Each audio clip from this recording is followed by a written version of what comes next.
All right. Hello and welcome everyone back to Soulframe Scholar. So Preludes 10 is here, and today we're just going to do a quick guide to a thing that we can just kind of get done all in one and quickly, that a lot of people I think are probably going to want with the new update, and that is to farm the Tainted King for his sweet new armor.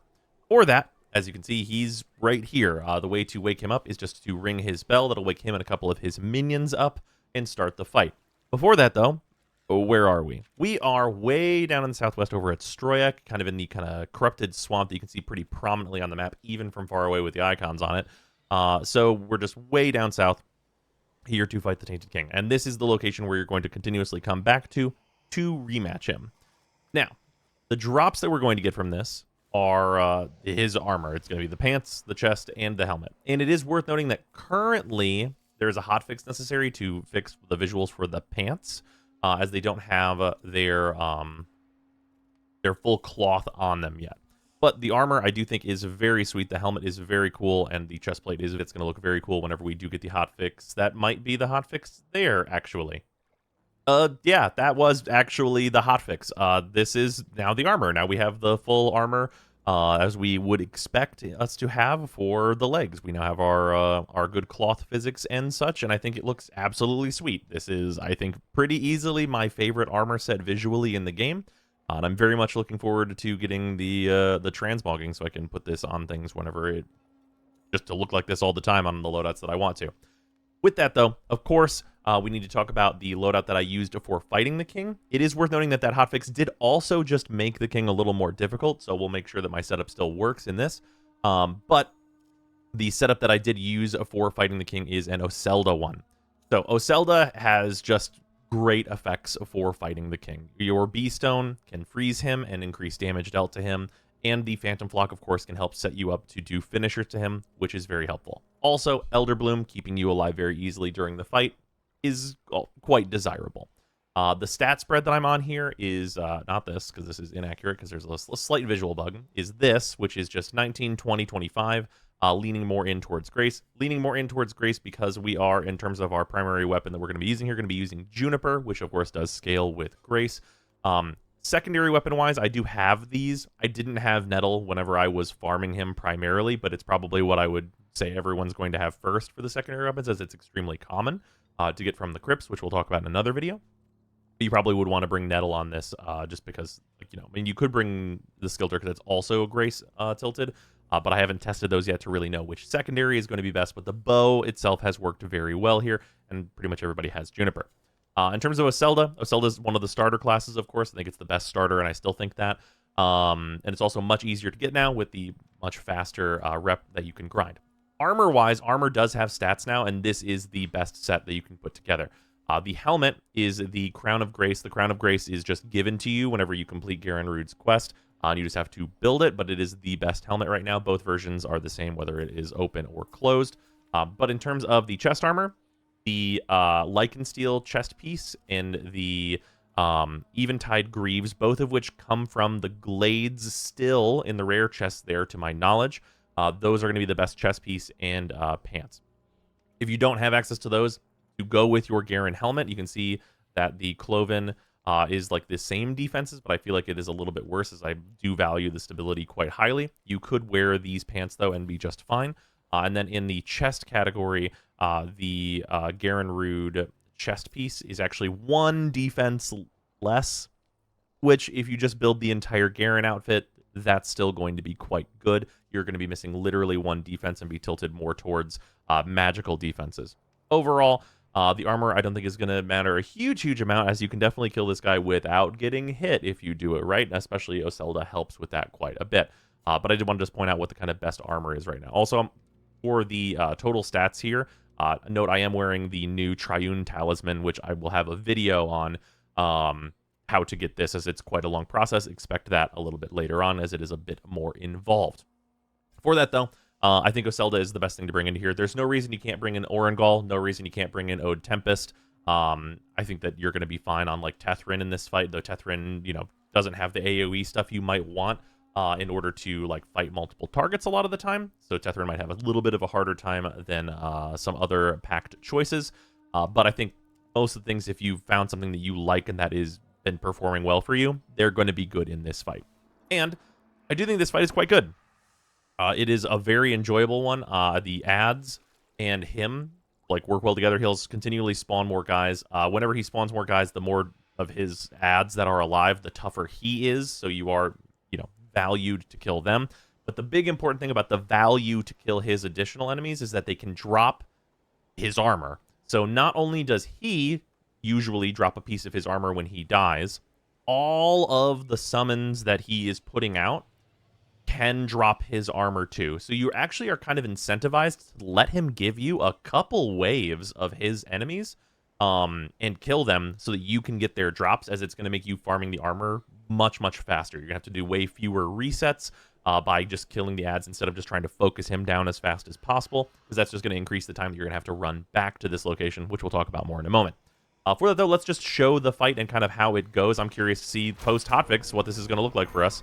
But I'm going to go into, like, just kind of like the things that I like. The bow is AoE. So the bow being able to take down the ads very reliably and do quite a bit of damage to them. When they die, if they do drop anything, they will drop like the usual bags you're used to seeing.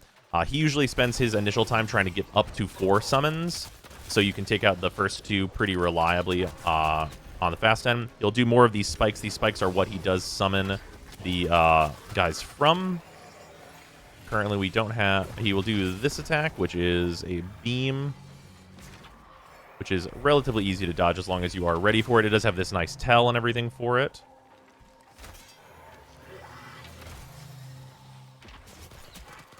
You can iframe it, as you can see there. His ads, of course, do also have attacks. His swipes are quite large, and he does give big steps forward for them, though he's not empowered right now. Yeah, just making sure you kill his ads. Right here, I'm getting pretty unlucky. Usually, I get like at least 2 bags from them, which can contain his armor pieces. Otherwise, though, the thing that's really nice to use on him is your 1 plus getting a nice headshot with the bow. Does significant damage to him. And then, of course, additional to that, using the block on him will do not only, of course, a bunch of damage to him over time, we'll also start filling up his like kind of break meter so you can get another finisher on him, which is going to be pretty effective. Oh, in that case, I think he like kind of canceled out of it, though. You can also freeze his ads. Beastone is fantastic for that as well. Yeah, just getting big hits in there with our Beastone and getting the ads down is extremely effective. But yeah, really, really unlucky on the ads. You can see his sword is now empowered, which gives it sufficiently more range.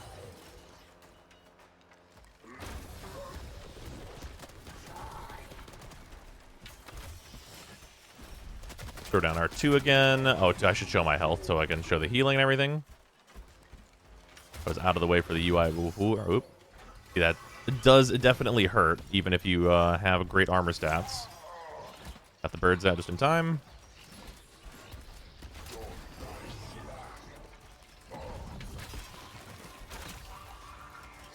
See if I can't get one of them to drop one. Insanely unlucky.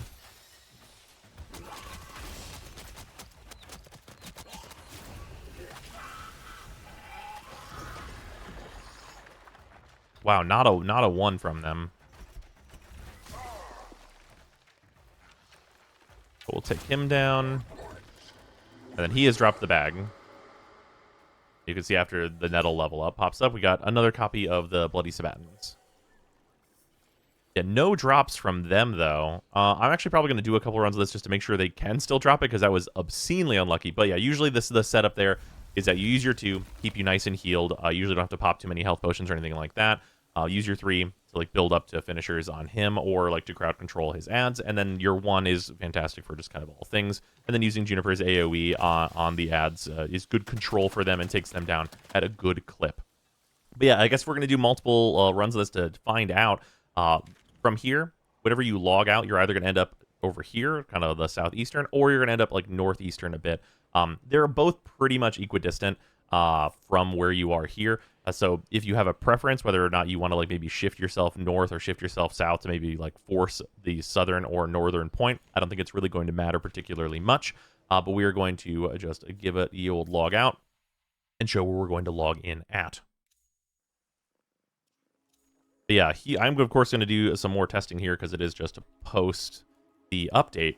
But I do hope that his ads can still drop the stuff, because that was like a really nice thing for actually getting the armor myself.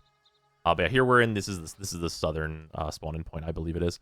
Yeah, because you spawn in and it's right by like the church here. You can see we're not too far of a run to get back over to this location. We'll just do one more fight with him so you can just see 2 examples of how this goes. We'll just jaunt back over here. There's nothing too crazy in the way. I will note that this location here actually has quite a number of chests in it pretty often. So if you do need ode chests for whatever reason, it's like good to hit that as well if you're looking for items from those, which can, of course, be some of our new weapons. The new secondary can be in there. Odiak is also now in that drop pool. It's no longer in tails. So that is something also to consider. So if you are looking for those 2 weapons, because I know a lot of people don't have Odiak, and of course, everyone doesn't have Skilter if you haven't farmed it already as of the update yesterday. So that is a consideration for maybe stopping in there while you were doing the Tainted King farm. Okay, we're just back here in Stroyak. It's notable that sometimes you'll see enemy patrols in here. This guy is actually like enemies with the Ode soldiers that might be around here. They actually can help you with the fight if you let them see him instead of you first, which I've had a couple of times, which is pretty funny. But we're just going to start him back up. We're just going to pop down this to start. Put these 2 down. Yeah, no bags from these 2 guys. We'll just, like, preemptively set these AoEs down. There we go. Okay, we're just crazy unlucky. Okay, 1 bag here, and this one also dropped 1. Okay, so we were just insanely unlucky on that first fight, but it does still totally drop. Concerned me for a minute there. But yeah, that's like what we're looking at here. I'm gonna throw out the birds here. Much cleaner fight here as well. He summoned more of his towers. I'm gonna throw down the heal here. Get the finisher in on him. Oh, if I can. Didn't seem to want to let me. Maybe a little bit of an error there. Yeah, we can freeze him, though. He's got some ads behind the tower, but we're still going to get that good headshot in for a big chunk of damage. You can also, of course, do the same thing to his ads, who are not dropping anything more over here, but we did get 2 bags to drop. I will note that the bags from him almost always do contain one of the parts. I've seen them not spawn very rarely, but I think that was also just a bug. But we can get, like... So we got the Suit of Rancor, and then this should also be another piece on top of that. Oh, or maybe not. Maybe it's just the one. Okay, it looks like we just got the one. So yeah, almost always you get at least 1 piece, especially if you're getting more bags. I've gotten up to 3 pieces from 1 encounter with him. For the parts, it's worth noting that the legs are a little bit more difficult to build. They do need Moronite, which I think is kind of the rarest material in the game. But fantastic news. The ads in this fight, their bags do often have Moronite in them, so over the course of fighting him, as long as you are killing the ads, you're probably going to have the 10 Moronite you'll need to build the legs for his armor. The rest of it is all pretty, like, easy to get. There is Sapphire, but Sapphire, I've noticed, is very common from the crypts, so that new content will also be a good place to get those materials if you're running through there, which you probably will be. So yeah, that is... the Tainted King in kind of his updated form, I suppose. That was definitely like a little bit more like less damage that he was taking while having the ads, but of course a full setup with like, you know, where I'm wearing like the current best armor in the game with maxed out Oselda and all of that good business. So it's to be expected that it would not be like you know, insanely difficult or impossible for me to do.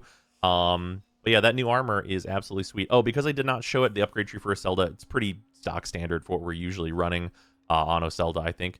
But this is where I would intend to go. I don't really value Tendril, but Vernal Pool, a couple points, and Akin, a couple points. 1 point of Rooted, and then mostly going into more Grace on this has worked out well for me with some other stats over here, and not valuing the additional health that we can get because we have really good healing on this class.